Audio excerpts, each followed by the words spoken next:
Sindhi MCQs YouTube channel में भली car. अॼु मौज़ू आहे शाह करीम बुलेड़ी वारो। इन खां पहिरियां जेकॾहिं तव्हां यूट्यूब चैनल सब्सक्राइब न कयो, सब्सक्राइब बटन ते क्लिक करे चैनल खे सब्सक्राइब करियो।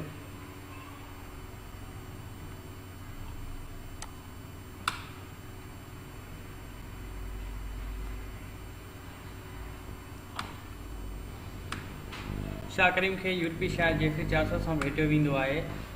डॉक्टर उमर बिन दाऊद पोटो जे बकौल शाह करीम सिंधी अदब जो विया उतारो आहे। शाह करीम तुर्खान दौर हुकूमत जो वॾो शाइर थी गुज़रियो आहे। शाह करीम जी ज़िंदगीअ जो हाल अहिवाल ऐं शाइरी किताब बयान आरफीन में मिले थो। शाह करीम जो कलाम पहिरीं अल्फ अशबार नज़म में लिखियो वियो।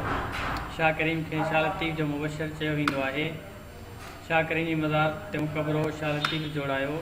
शाह करीम जी शाइरी ते फ़ारसी ज़बान जो असरु नज़र अचे थो। हिन वक़्त ताईं शाह करीम जा अटकल 94 बेत मिली चुका आहिनि। शाह करीम जो जनमु मटियारी शहर में थियो। शाह करीम जी ज़िंदगीअ जे अहवाल ऐं मौजूदनि खे संदसि मुरीद मियां मोहम्मद रज़ा किताबी सूरत में लिखियो। शाह करीम बिना अक्सर शेर ख़ुतबनि जे मौक़नि ते ठाहींदो या चवंदो हो। शाह करीम जी शाइरीअ में तसव्वुफ़ जे नुक़्तनि खां अलावा सिंधी समाज जी अक्कासी नज़र अचे थी। शाह करीम पहिरियों सिंधी शाइर आहे जंहिंजी शाइरीअ में मंज़र निगारी मिले थी। शाह करीम जी विलादत वक़्तु सिंध में शाह बेग अरगोन जी हुकूमत क़ाइमु हुई। शाह करीम जी वालिद जो नालो सैयद लाल मोहम्मद शाह हो।